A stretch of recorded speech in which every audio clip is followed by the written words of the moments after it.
Assalamualaikum warahmatullahi wabarakatuh.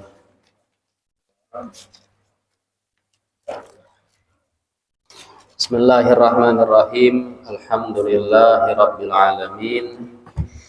Allahumma shalli ala sayyidina Muhammadin wa alihi wa sahbihi wasallim.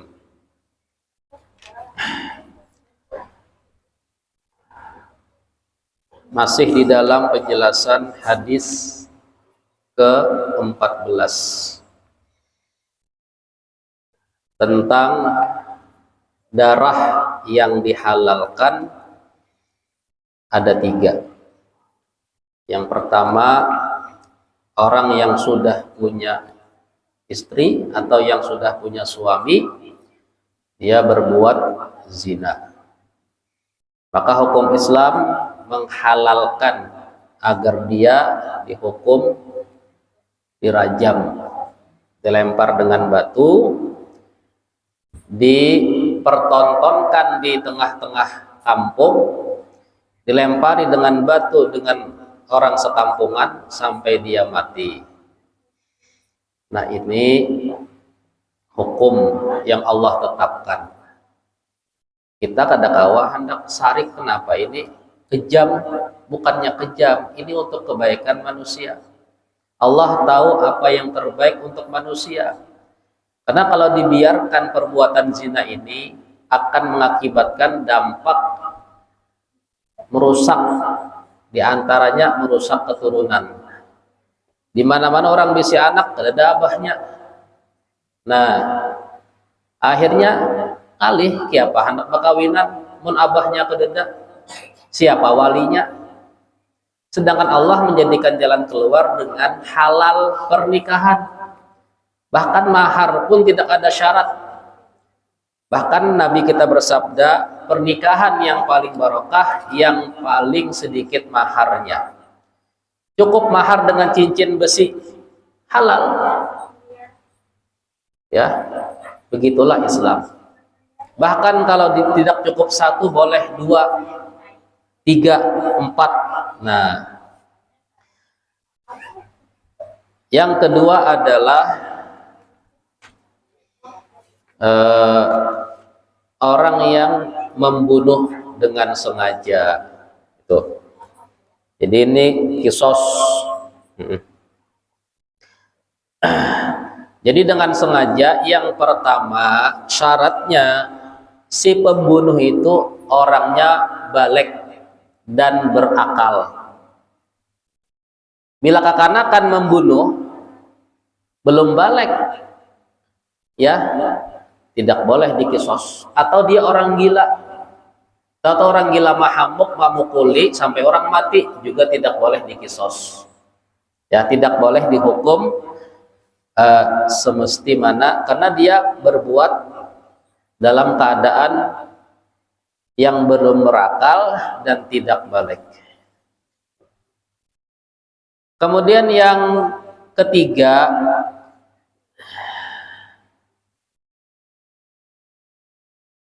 dia memang membunuh gitu. Ya, memang dia membunuh sengaja, ya, sengaja membunuh, bukan membunuh tidak sengaja. Tidak sengaja misalnya menembak burung, sekali tertembak burung kawan, akhirnya matilah kawan tadi. Ya, tertembak awaknya kawan lalu mati. Ada sengaja, itu tidak dikisos, tapi ada denda. Berapa dendanya orang yang membunuh kada sengaja, tembak kawan, tabrak orang, ya, apakah pokoknya yang kada sengaja, ini kebanyakan kada sengaja nih tabrakan, ya. Kalau itu kada sengaja hukumnya, mobil menabrak kendaraan, mati yang berkendaraan, berkendaraan menabrak yang berjalan, mati yang berjalan, ya, yang bersepeda menabrak orang yang apa, sama-sama bersepeda, beca menabrak sepeda, mati nang bersepeda misalnya kan, itu kematian yang tidak disengaja, maka hukumnya denda. Denda, jadi wajib menabus. Berapa hukum Islam menabus? Seharga 100 onta. Berapa 100 onta? Satu onta paling murah 20 juta. Kali 100, 2 miliar. Ini larangnya harga manusia. Oleh karenanya kita itu berhati-hati, jangan sampai belaju-laju kendaraan. Lah kok pindah tertabrak anak orang, tertabrak bini orang, tertabrak misalnya siapa yang, apalagi sudah ada tulisan banyak anak-anak, jangan laju-laju. Ada juga tulisan gas habis ya, soalnya digasnya sampai habis. Itu orang berjualan gas habis, lain disuruh menggas kendaraan sampai habis. Jadi berhati-hati kita berkendaraan, jangan sampai mengakibatkan orang itu kematian. Karena berat sebujurnya. Sangguplah kita membayar 2 miliar gara-gara kita berlaju-laju. Padahal tidak ada apa-apa. Ini mahalnya jiwa manusia. Islam ini sangat menghargai kehidupan. Tidak semurah itu manusia ini, ya, tabrak mati tahu-tahu. Ya, kita ini masih untung lah. Kadang rela aja keluarga 5 juta, 10 juta, padahal 2 miliar sebujurnya. Makanya hati-hati kita. Karena hukum ini orang ya kadang tabrak lari. Ini hutang ini, dikisos nanti di hari kiamat. Dia denda, dia tahu hutang 2 miliar, 100 onta. Kalau kada dibayar di hari kiamat dituntut orang yang tabrak lari itu. Nang berelaan pun sebujurnya memberi 5-10 juta masih sedikit, harus minta halal, minta ridhona. Kami kawannya mengganti 5-10 juta aja. Padahal 100 onta 2 miliar. Nah, ini mahalnya harga manusia, jiwa manusia. Makanya bila ada yang membunuh, agama Islam kededa ampun, harus dibunuh juga. Dan jangan sampai kita terbiasa. Ya, makanya ya tadilah.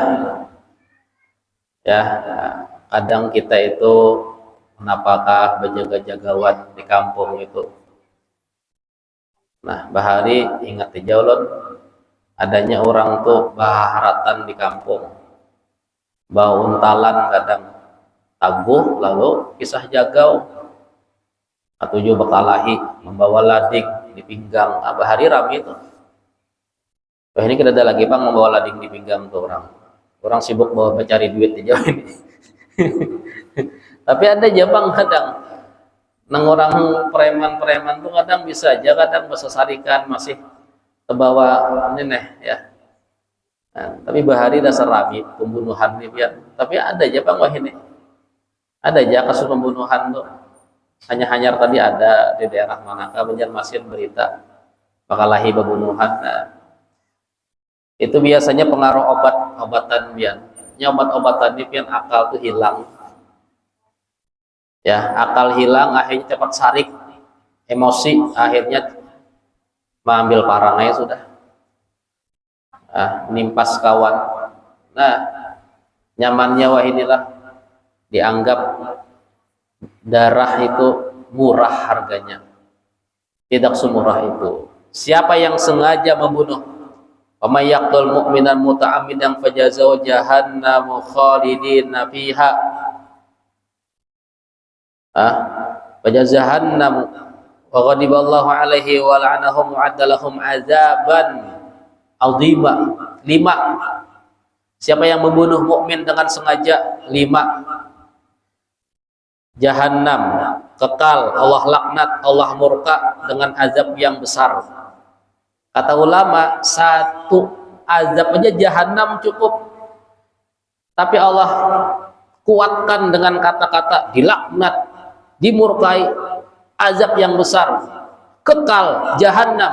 Nah, pada jahannam kan cukup sudah balasan orang yang membunuh itu.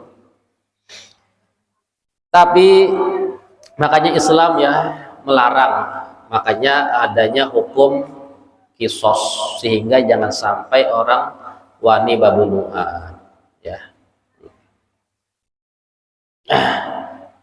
Jadi bila tidak ada syarat di atas, ya, tidak ada kisos tapi tetap denda, misalnya kekanakan membunuh orang tua yang belum balik, tetap kuitannya bayar denda berapa? 100 onta. Atau orang gila membunuh orang lain, tetap keluarga orang gila ini membayar 100 onta. Makanya jangan sampai orang gila itu dilapas bila ini membahayakan orang lain, itu keluarganya menjamin denda. Atau kekanakan ini kemana-mana bawa lading, itu kuitannya bila ia membunuh orang lain, kuitannya bayar denda berapa? 100 onta, 2 miliar. Jadi yang kada berakal tadi dan belum balik tadi tidak ada hukum bunuh, cuman keluarganya membayar diyah denda 100 onta, sama hukum pembunuhan yang tidak disengaja. Nah, makanya hukum membunuh ini sebenarnya harus berat. Tapi kenapakah hukum ini kadang ya setahun 2 tahun aja, paling lawas 5 tahun, ya. Akhirnya kada ada tuntungnya, orang merasa biasa, ya sudah membunuh orang lain tuh.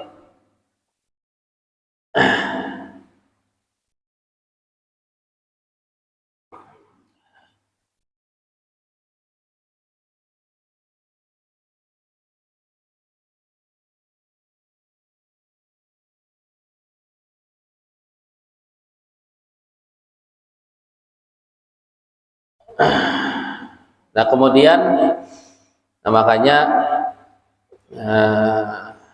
Islam ini luar biasa menghormati jiwa. Bahkan kita kada boleh membunuh orang kafir.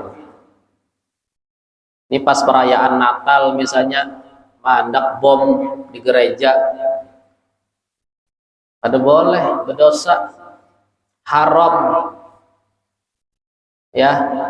Siapa yang membunuh orang kafir yang dia damai, tidak mengganggu, tidak menyerang kita, maka tidak boleh, haram. Man qatala dzimmiyan haramallahu raihatal jannah. Orang yang bunuh, siapa yang membunuh orang kafir yang aman, ya, dia bunuh, dia anggap itu jihad, seperti mana Nabi berperang melawan orang kafir, melawan musyrik. Dia pahamkan seperti itu, lalu ketika ada peringatan Natal dia buat bom, dia anak di gereja atau meledak, mati, dia anggap jihad, membunuh orang kafir, salah paham. Yang berbuat demikian tidak akan mencium bau surga, apalagi masuk surga. Dan bau surga itu tercium 500 tahun perjalanan. 500 tahun berjalan itu tercium bau surga. Inya kada mencium, saking tidak mungkinnya masuk surga bila berani membunuh orang yang non muslim yang berada di dalam keamanan seperti mana yang ada di Indonesia, ya. Toleransi kita itu cukup, kita itu hidup saling menghormati, menjaga keamanan mereka, kesenangan mereka. Bertetangga dengan orang yang bukan Islam, hormati, senyum, ya, menjaga kita, menjaga kehormatannya, ya. Tidak boleh menyakitinya, menyambatinya, apalagi mengganggunya. Bahkan kita diperintahkan untuk saling memberi hadiah kepadanya dan mendoakannya dengan kebaikan. Dalam hati kita doakan dengan hidayah, ya.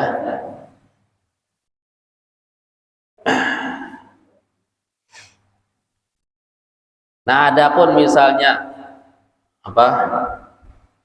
kita mengucapkan selamat Natal, itu tergantung sikon. Kalau kita orang kampung-kampung kayak ini bapak juga itu tak pakai bubuhan pejabat tidak, Pak Wali Kota, saya sebagai Pak Wali Kota mengucapkan selamat hari Natal kepada agama Kristen ya, Kristiani, semoga mendapatkan hari yang penuh dengan kebaikan. Nah, itu boleh-boleh saja sekedar apa seorang pemimpin yang berniat untuk ya beramah tamah dengan para rakyat atau penduduk. Atau anak buah yang misalnya ada bos, ada nyaman nih. Bos nih acaraan, seorang ini begawi puluhan tahun sudah digaji, dibantu. Ya kada apa-apa ya bos, selamat Natal bos lah dah. Cuman di hati tidak pernah ada berniat ucapan selamat Natal membenarkan agama mereka. Itu hati. Sekedar kita toleransi karena keadaan kita memang harus seperti itu. Ya kada usah kita bakawan menelpon kawan lah selamat Natal, kada usah. Kawan tuh biasa-biasanya kada bantu juga. Nah, pejabat-pejabat misalnya ketua-ketua apa yang mereka punya hubungan erat dengan organisasi ataupun yayasan-yayasan, bolehlah mereka sekedar apa ucapan, tapi seandainya diundang datang, misalnya mereka mengundang ke acara mereka, kalau memang undangan itu ya, untuk pejabat-pejabat datang, kita merangkul. Tapi kita ini orang kampung-kampung ini diundang ke gereja kada usah gitu apa juga kita ini. Kita kada dipandang orang juga. Dah, enggak di kampung sini diundang acara Natal kena di gereja. Kada usah. Ya, karena kita kada ada juga apa ini. Mulah kita hati kadanya. Cuma kalau mereka pejabat-pejabat itu kan memang ada sudah saling berkawan karena acara apa hari raya ada karena halal bihalal undang pemuka-pemuka agama mereka. Dan bagusnya mereka itu kalau mengadakan undangan tidak mau di gereja. Nah, Ketua MUI Habib Ali Alkab setiap tahun diundang oleh pendeta. Kami juga diundang anggota-anggota itu untuk perayaan Natal. Cuman tidak pernah di gereja. Mereka menghormati Majelis Ulama Indonesia ini diundang. Jadi mereka mengundang di acara rumah makan. Ya, tidak pernah di gereja. Nanti ketika halal bihalal, ya setelah hari raya, mereka datang ke rumah Ketua MUI. Pastor dan apa semua Hindu datang-datang. Untuk apa? Open house kan, ketika apa ada open house itu apa namanya? Nanti ada setelah hari raya pejabat-pejabat orang-orang itu membuka untuk tamu-tamu diundang, datang mereka.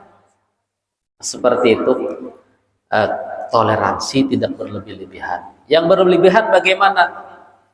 Ketika Natalan diundang grup Habsyi berterbangan di gereja. Nah, ketika Natalan ada festival Maulid di depan gereja, diulahkan panggung.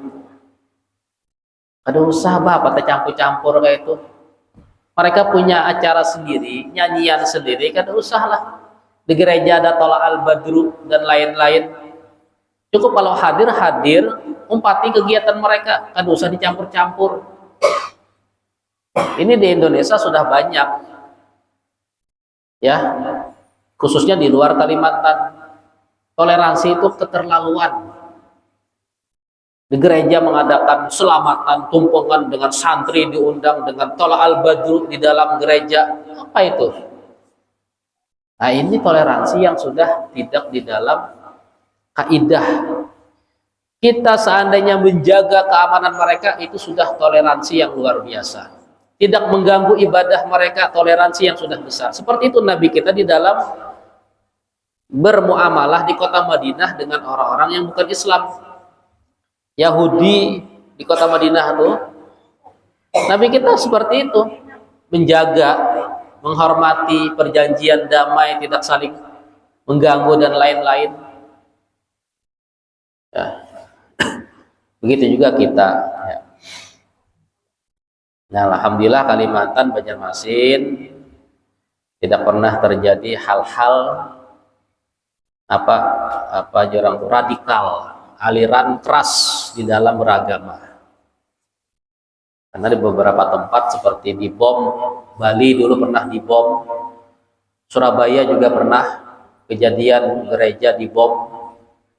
Ya, Surabaya beberapa tempat pernah, sebab-sebab paham-paham yang tidak sesuai dengan Al-Quran, bahwasanya mereka itu bukan kafir yang menyerang umat Islam. Tidak boleh dibunuh, diganggu, tidak boleh apalagi dibunuh. Bahkan kita wajib saling menghargai dan menghormati. Dalilnya lakum dinukum waliyadin. La ikraha fid din. Agama kalian agamaku agamaku. La ikraha fid din, tidak ada paksaan dalam beragama. Harus sikap masuk Islam, bila ada kami bunuh, tidak ada. Sampaikan dengan baik, kalau mereka terima alhamdulillah, bila tidak boleh memaksa agama orang lain untuk masuk ke agama Islam, tidak boleh. Al-Quran, la ikraha fid din. Ya, Allah seperti itu, menghormati hamba-hambanya, meskipun ini hamba ini bakalan sengsara, cuman kita tidak boleh. Padahal kita itu kan memaksa itu kan supaya dia selamat masuk surga. Cuman ini manusia, ini mereka punya kehendak, punya pilihan, punya akal. Engkau sampaikan, sudah serahkan. Begitulah Nabi kita dulu, Nabi kita setelah berdakwah pulang sedih. Ya Allah, mereka itu tidak beriman. Ya Allah, kata Allah, ya Muhammad, udah, engkau sampaikan saja. Engkau sampaikan, sudah pulang istirahat. Masalah mereka dapat hidayah atau tidak, itu urusanku, kata Allah. Tapi tugas kamu menyampaikan. Nah, tidak boleh juga kita tidak menyampaikan. Sekurang-kurangnya kita mendoakan. Ya Allah, berikan hidayah mereka. Seandainya mereka masuk Islam, selamatlah mereka ya Allah. Bila ada tetangga melihat orang kafir, apa di hati itu sekurang-kurang. Jangan biasa-biasa aja, jangan. Ada boleh kita, dia manusia, punya kemuliaan. Nabi kita ketika Yahudi diangkat jenazahnya di depan Nabi kita berdiri. Sahabatnya Rasulullah, ini Yahudi buat apa berdiri, duduk aja, panggil kita melihat. Kata Nabi kita, tidak. Bukankah dia manusia seperti kita? Ya, bukankah dia manusia seperti kita? Dia manusia yang Allah ciptakan, mulia dia. Dia dari Nabi Adam dulu surga. Dia punya orang tua yang dulu di dalam surga. Kasihi dia. Dia punya orang tua yang dulu selamat di kapal Nabi Nuh, yang beriman dengan Nabi Nuh. Cuman dia disesatkan oleh hawa nafsunya, oleh syaitan, sehingga dia terjerumus ke dalam agama. Ya. Nabi kita sayang dengan jiwa. Ya. Meskipun dia orang Yahudi. Dan ketika itu diceritakan ada seorang anak Yahudi yang sering ke rumah Nabi bermain, kadang membantu Nabi. Nabi kita membiarkan anak Yahudi itu berkawan, bahkan memaraki Nabi, berhadam dengan Nabi. Nabi kita menghargai. Musir, kenapa kamu nih orang sana gitu berjauh pada Islam nih. Kadang mau Nabi kita berkawan, bahkan berhadam dalam kisah. Suatu hari gulam Yahudi ini sakit, garing, dielangi sama Nabi. Oh, kasihannya ikam garing, dan garingnya parah meninggal. Di Nabi kita, hakunkah be Islam? La ilaha illallah. Karena ini sudah sakratul maut. Ketika dia ke rumah Nabi kita kada memaksa. Setiap kali beelang ke rumah Nabi, bahkan jadi pembantu Nabi kita kada pernah menceramai kami Islam, nah aku ini Rasulullah Muhammad bin Abdillah, ikam selamat bila lompat aku, kadu sahabat Yahudi. Ikam bila kada Islam jangan lagi bermain di sini. Kada pernah. Tapi ketika sakratul maut hajar, Nabi kita ingin menyelamatkan dengan lembutnya. Lalu melihat anak kepada abahnya. Bah, ya Pak Ulut nih. umpatikah kadakah, dalam bahasa isyarat Jawa, ati Abul Qasim, nak ayo ja umpati apa yang disuruh Nabi Muhammad Abul Qasim. Lalu anak tadi la ilaha illallah, kemudian Nabi kita senang bahagia, Nabi kita pamit keluar, kemudian anak tadi meninggal wafat. Gembiranya Nabi kita, kata Nabi kita, alhamdulillah yang telah menyelamatkan dia daripada api neraka. Senangnya Nabi kita. Bagaimana Nabi kita bermuamalah dengan orang-orang yang bukan agama Islam, dan bagaimana beliau berdakwah. Hati beliau ingin orang itu semua selamat, tapi beliau bukan punya kuasa di dalam hidayah. Beliau hanya manusia yang ditugaskan untuk tabligh, menyampaikan risalah. Siapa yang beriman, siapa yang kada, itu Allah yang menentukan. Cuman wajib Nabi kita, sifat wajib seorang Rasul, tabligh, menyampaikan. Kada boleh menyembunyikan atau kitman. Nah, sehingga para ulama yang mengambil ilmu dari guru ke guru sampai ke mereka pun juga ingin menebarkan kebaikan, menyampaikan ilmu, menyampaikan hukum, menyampaikan kewajiban, adab bermuamalah, seperti itu. Ya. Nah, mudah-mudahan kita paham. Artinya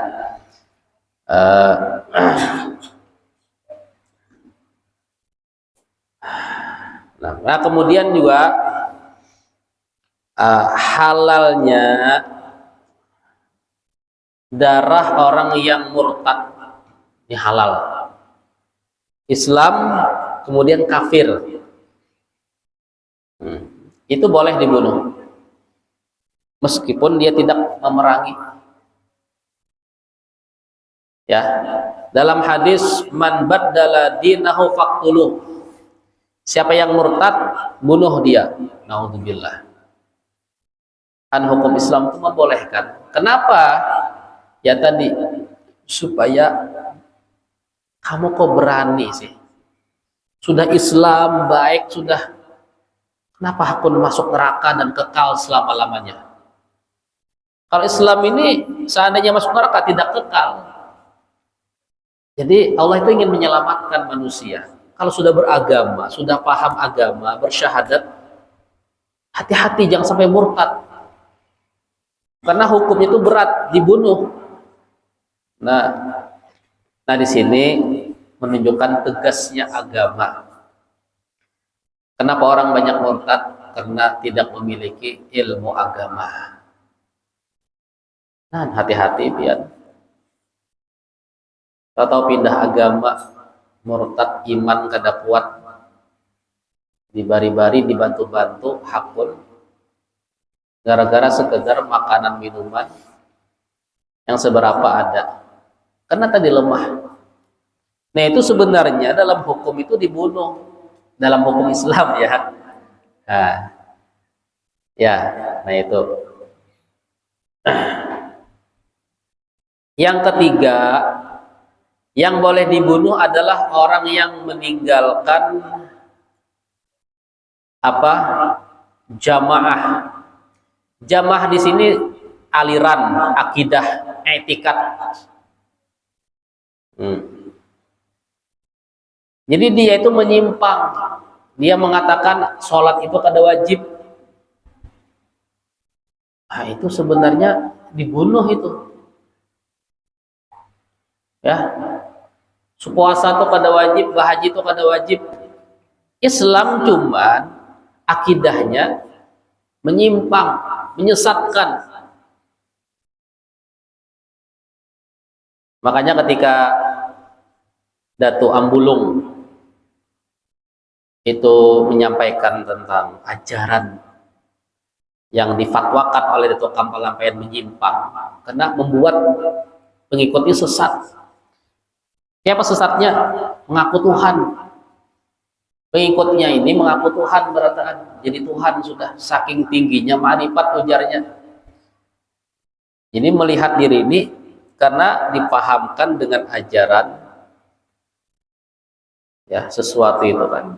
Kita ini kan Allah ciptakan nur Nabi Muhammad dari nur Allah, kita dari nur. Jadi kita ini dari nur Nabi Muhammad dari nur Allah, kita Muhammad Allah, ya kita ini ya menyatu ya, ya Tuhan sudah kita ini. Nah akhirnya setelah demikian terhakon lagi sembahyang pun Tuhan sudah bapak sembahyang. Kayak itu karena akhir-akhir akal mereka tuh memahami ajaran itu. Awalnya memang baik kayak dulu, cuman karena ada sanggup, karena syariat karena belajar, akhirnya difatwakanlah Datuk Ambulong dibunuh. Ya halal, sebab menyesatkan ini ajaran, ini paham. Nah, jadi bahaya ajaran sesat itu jangan sampai kita biarkan. Kalau perbedaan fikih bagus aja, tapi ambil fikih yang kita pelajari, tapi hormati perbedaan pendapat, itu masalah fikih. Hendak nang puasa badahulu, silahkan mereka punya hitungan. Hendak nang hari raya badahulu, silahkan. Kita umpati apa nang kita ambil fikih dari guru-guru kita. Kita umpat hitungan kah, umpat pemerintah kah, ru'yah, itu fikih. Pakudutkah, kadakah fikih. Taraweh 28 kah atau 8 20 fikih. Pemaulid, Mi'raj itu cabang-cabang fikih juga. Ya. Itu ibadah sunah-sunah seperti itu kada usah kita itu menyalahkan. Oh ini bid'ah nih maulidan ini. Ah kan kada usah. Nanti kada maulidan kada usah. Ini lain akidah ini amaliyah aja. Nah, lain masalah tauhid.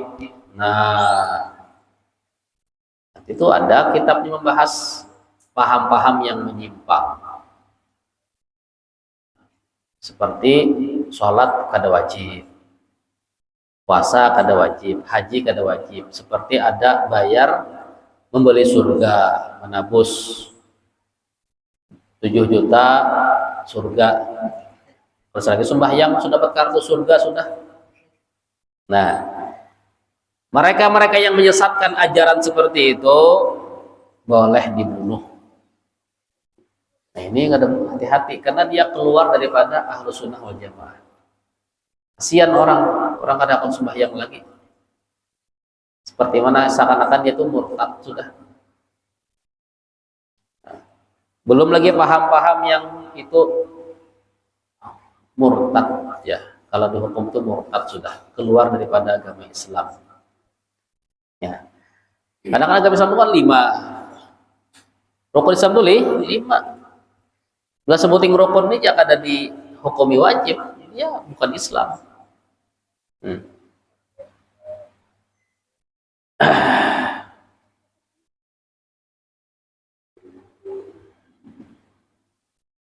Jadi orang murtad tadi pertama juga caranya kan langsung dibunuh, didakwahi dulu sampai dia bertaubat. Tobat, baampih, berbalik ke Islam, selamat. Tapi dia masih kada hakun, tangkap bunuh lagi. Ya, nah. Jadi kemudian yang pertama dosa besar yang paling besar itu murtad. Ini nomor 1. Ya.